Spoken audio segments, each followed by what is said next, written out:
Malaysia baru saja mengambil keputusan penting dalam dunia pertahanan udaranya, yaitu membatalkan rencana pembelian jet tempur FA-18CD Hornet bekas dari Angkatan Udara Kuwait. Keputusan ini tentu tidak muncul begitu saja, melainkan melalui pertimbangan panjang yang melibatkan banyak faktor, mulai dari ketersediaan pesawat, masalah logistik, keterbatasan dana, hingga keraguan soal manfaat jangka panjang bagi Angkatan Udara Kerajaan Malaysia. Dengan keputusan ini, Malaysia pada dasarnya mengakui jika membeli pesawat tempur lama hanya akan menjadi solusi tambal sulam sementara dan tidak akan membawa keuntungan strategis di masa depan. Pada awalnya, rencana membeli jet tempur Hornet dari Kuwait dianggap sebagai jalan cepat untuk menambah kekuatan tempur udara Malaysia. Kuwait saat ini sedang mengganti jet tempur lamanya dengan pesawat tempur generasi yang lebih baru, yaitu FA-18EF Super Hornet, sehingga armada Hornet mereka yang lebih tua dianggap bisa dialihkan ke Malaysia. Bagi Malaysia, tawaran ini sempat terlihat menarik, karena bisa menjadi solusi cepat untuk menutup kekurangan jumlah jet tempur mereka. Apalagi modernisasi armada pesawat tempur memang menjadi kebutuhan mendesak. Namun seiring waktu, muncul banyak kendala yang membuat rencana ini semakin sulit diwujudkan. Salah satu faktor utama yang membuat rencana ini batal adalah masalah pengiriman. Kuwait ternyata tidak bisa segera menyerahkan jet tempur Hornetnya.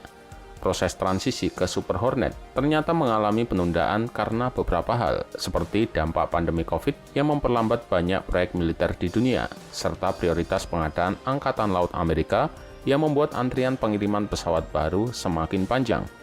Akibatnya, Kuwait baru bisa benar-benar melepaskan Hornet lamanya paling cepat pada tahun 2026, dan itu pun pesawat baru mereka baru akan beroperasi penuh sekitar tahun 2027 atau 2028. Artinya, Malaysia harus menunggu terlalu lama untuk mendapatkan pesawat yang sebenarnya sudah usang sejak awal. Para analis menilai jika penundaan ini tentu merugikan Malaysia. Ketika Kuwait akhirnya siap mengirimkan pesawatnya, kondisi Hornet tersebut sudah tidak relevan lagi dengan kebutuhan modernisasi Malaysia. Lebih ironisnya lagi, Hornet Kuwait justru lebih tua daripada armada FA-18D yang sudah dimiliki Malaysia saat ini. Padahal Malaysia sendiri sudah mengupgrade jetnya dengan perangkat keras dan perangkat lunak yang lebih canggih, sehingga pesawat dari Kuwait malah terkesan mundur selangkah dibandingkan yang dimiliki Malaysia sekarang. Sebagai gambaran, jet tempur Malaysia sudah menggunakan perangkat lunak SCS-29C dan radar AN/APG-73 yang lebih modern, lengkap dengan sistem komunikasi canggih seperti tautan data link 16. Sedangkan jet Hornet Kuwait masih menggunakan perangkat lunak lama SCS-25XK dan radar AN/APG-65 yang teknologinya jauh tertinggal. Jika Malaysia memaksa membeli pesawat itu, maka integrasi ke dalam sistem angkatan udaranya akan sangat rumit. Diperlukan upgrade besar-besaran, biaya tambahan, serta waktu perawatan yang panjang hanya untuk membuatnya sejalan dengan standar operasional Malaysia. Selain masalah teknologi, ada pula persoalan struktural pada badan pesawat. Walaupun jam terbang Hornet Kuwait relatif rendah, tapi para pakar memperingatkan jika usia pesawat sudah cukup tua, sehingga berisiko menghadapi kelelahan struktural. Artinya, rangka pesawat bisa saja membutuhkan perbaikan besar agar layak terbang dengan aman. Biaya perbaikan ini tentu tidak sedikit, sehingga pembelian yang awalnya dianggap murah justru berpotensi menghabiskan anggaran besar di hari kemudian. Inilah yang kemudian mengarah pada persoalan inti, yaitu keterbatasan anggaran. Malaysia bukanlah negara dengan anggaran pertahanan yang berlimpah. Setiap keputusan belanja militer harus diperhitungkan dengan sangat hati-hati. Jika Malaysia nekat membeli Hornet tua dari Kuwait, maka dana besar akan terpakai hanya untuk perawatan, modernisasi, dan integrasi. Anggaran yang seharusnya bisa dipakai untuk membeli pesawat tempur baru yang lebih modern, malah akan tersedot untuk pesawat yang sudah mendekati masa pensiun. Para analis menyebut hal ini sebagai investasi yang tidak sebanding dengan hasil, karena manfaat yang diperoleh sangat kecil dibandingkan biaya yang harus dikeluarkan. Bahkan, ada pandangan kritis yang menyebut jika pesawat itu bisa saja sudah dipensiunkan sebelum Malaysia benar-benar sempat memanfaatkannya. Ketika Malaysia akhirnya berkomitmen untuk membeli pesawat tempur generasi baru di masa depan, maka Hornet tua itu hanya akan menjadi solusi sementara tanpa nilai strategis jangka panjang. Dengan kata lain, Malaysia hanya akan membeli waktu dengan harga yang mahal, tetapi tidak mendapatkan keuntungan nyata untuk kekuatan militernya. Keputusan untuk membatalkan rencana pembelian ini juga mencerminkan adanya keraguan dari sisi politik dan diplomasi.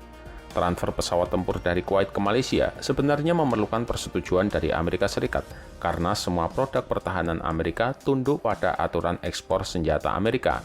Ada keraguan apakah Amerika akan memberikan dukungan penuh terhadap transfer ini, apalagi dengan situasi geopolitik yang dinamis. Tanpa lampu hijau dari Amerika, transaksi ini bisa macet di tengah jalan, sehingga Malaysia akan semakin dirugikan. Maka, akhirnya pemerintah Malaysia memutuskan jika langkah terbaik adalah membatalkan pembelian. Keputusan ini diambil demi menghindari beban keuangan yang tidak perlu, sekaligus untuk memfokuskan sumber daya pada program modernisasi jangka panjang. Malaysia sendiri kini terus menimbang opsi lain, seperti kemungkinan membeli pesawat tempur generasi terbaru dari negara lain yang bisa memberikan solusi lebih berkelanjutan. Meski begitu, pembatalan ini juga memperlihatkan tantangan besar yang dihadapi Malaysia dalam memperkuat angkatan udaranya. Di satu sisi, kebutuhan untuk menambah jumlah pesawat tempur sangat mendesak. Malaysia saat ini hanya mengoperasikan sejumlah kecil jet tempur, seperti Su-30 MKM buatan Rusia dan FA-18D buatan Amerika. Jumlah ini jelas tidak cukup untuk menjaga wilayah udaranya. Di sisi lain, anggaran terbatas membuat pilihan Malaysia serba sulit.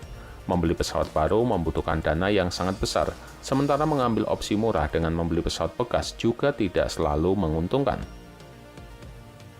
Situasi ini menggambarkan dilema klasik bagi banyak negara berkembang yang ingin menjaga kekuatan militernya tetap relevan.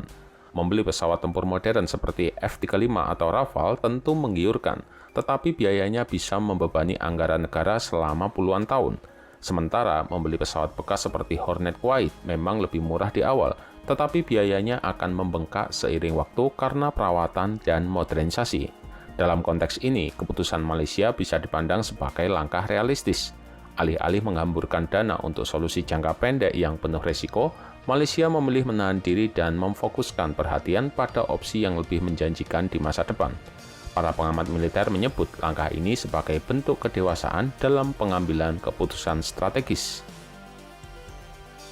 Dengan demikian, kisah batalnya pembelian Hornet bekas dari Kuwait bukan hanya soal transaksi senjata semata, tetapi juga gambaran tentang bagaimana sebuah negara menyeimbangkan antara kebutuhan militer, kemampuan finansial, serta dinamika politik internasional.